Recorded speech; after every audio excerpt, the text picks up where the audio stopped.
नमस्कार, मी सविता नाथ ब्रह्म किचनमध्ये तुमचं पुन्हा एकदा मनापासून स्वागत आहे। उन्हाळा सुरू झाला की कैरीचा सीझन सुरू होतो। मग आपण कैरीचे वेगवेगळे पदार्थ बनवत असतो। कैरीची चटणी, कैरीची कढी, कैरीचं लोणचं असे बरेच पदार्थ आपण करत असतो। असाच एक पारंपरिक महाराष्ट्रीयन पेय असलेला पदार्थ आपण बनवणार आहोत। उन्हाळा स्पेशल पेय म्हणजे कैरीचं पन्हं आज आपण बनवणार आहोत।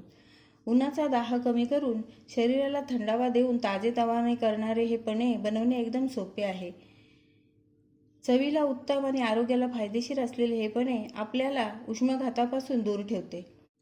कैरीचे पन्हे वेगवेगळ्या पद्धतीने बनवले जाते, म्हणजे साखर किंवा गूळ घालून। दोन्हींच्या चवीमध्ये खूप फरक असतो।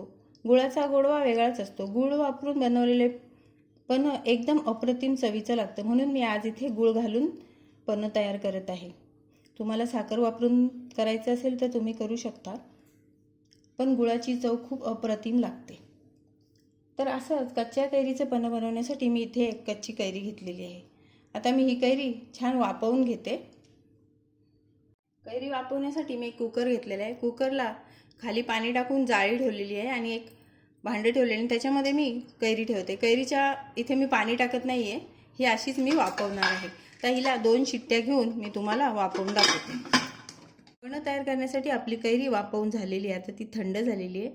त्याच्यासाठी मी हे काही सामान घेतलेलं आहे। त्याच्यामध्ये 1 वाटी गूळ घेतलेला आहे। आपण जेवढा गर आपला निघेल तेवढाच आपण गूळ इथे वापरणार आहोत।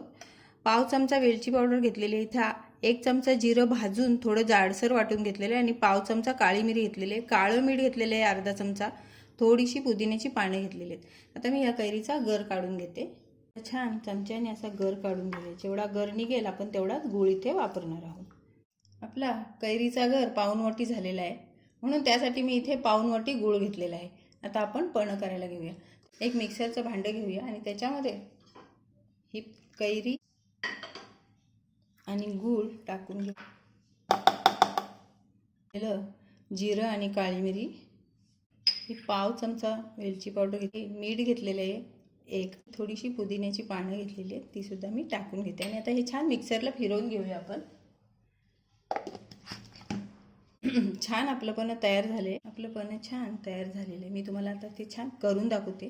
तयार करण्यासाठी मी इथे एक ग्लास घेतले, त्याच्यामध्ये 2 खडे बर्फाचे टाकायचे। आपण जे पन्हं बनवलेलं आहे त्याच्यातले 1 ते 1.5 चमचा ह्याच्यामध्ये आपल्याला तो पल्प टाकून घ्यायचा आणि थंड पाणी त्याच्यामध्ये टाकायचं आहे आणि हे छान मिक्स करायचे। आपल्याला मिक्स करून पुदिन्याची पानं वरती ठेवायची।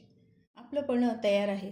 आरोग्याला एकदम फायदेशीर, स्वस्त आणि मस्त अशी ही रेसिपी तुम्ही जरूर ट्राय करा आणि माझी व्हिडिओ तुम्हाला कशी वाटली ते जरूर सांगा। व्हिडिओला लाईक, शेअर आणि सबस्क्राईब करा।